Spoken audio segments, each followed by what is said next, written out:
I want to issue this alert to world leaders of the international community.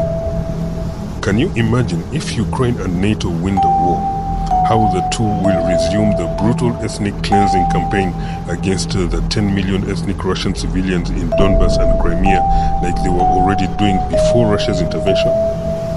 Do you know what will happen to these civilians if Kiev wins?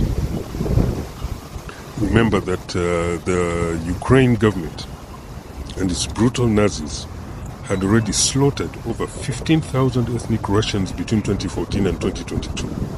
And if they win, they are likely to spread this violent xenophobia to all the other allied countries in the region, which also have ethnic Russian minorities like Ukraine.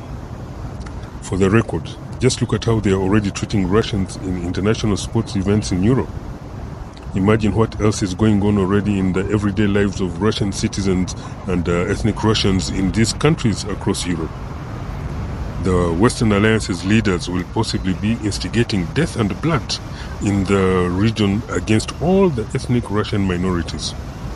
If they win in Ukraine, next will possibly be the ethnic Russians in Poland, then probably the ethnic Russians in Estonia, Lithuania, Moldova, and any other country that also has ethnic Russian minorities like Ukraine.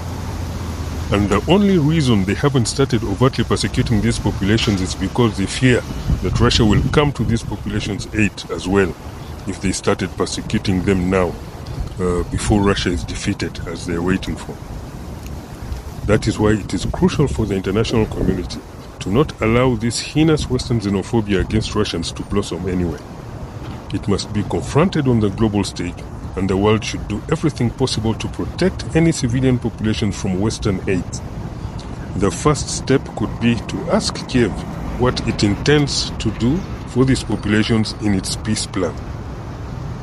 Remember that these minorities have not been offered any peace whatsoever in Kiev's 10-point peace plan, which says a lot about what treatment Ukraine reserves for these populations. And no offer for a peaceful future was made for these minorities in any peace summit. In fact, they were not even on the agenda of the Geneva Peace Summit, despite their plight being at the center of why there is a war in Ukraine, and therefore their plight should have been at the center of any serious discussion trying to resolve the conflict.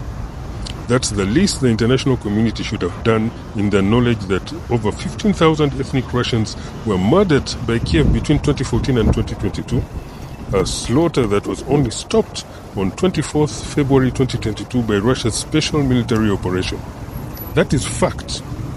I repeat, if Ukraine wins, Kiev's bloody massacre of ethnic Russians will most probably resume immediately from where it was stopped by the Russian Federation in 2022. And this time the persecution and ethnic cleansing will spread to all the other countries in the region which have the same ethnic minority.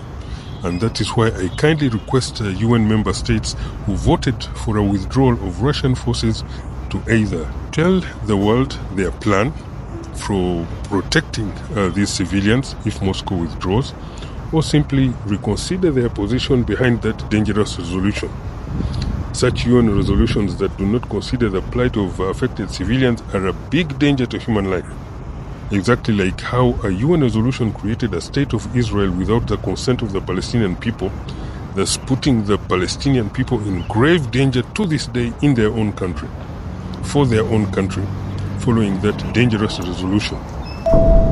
And though 15,000 ethnic Russians slaughtered by Kiev in 8 years might sound incomparable today to the record-breaking Israeli savagery of 40,000 Palestinians butchered by Netanyahu's genocidaires in just 6 months, and while media propaganda is desperately trying to erase from public record Ukraine's despicable ethnic cleansing campaign against a minority group and its potential to happen again, the world's leaders and relevant international organizations have the duty and responsibility to differentiate between reality and fiction, separate real substantive danger to human lives from fear-mongering for weapon sales, and thereby take meaningful action by requesting from the belligerents absolute clarity today on this particular subject of guaranteeing peace, safety and security for all ethnic minorities, be they in Ukraine or elsewhere across Europe.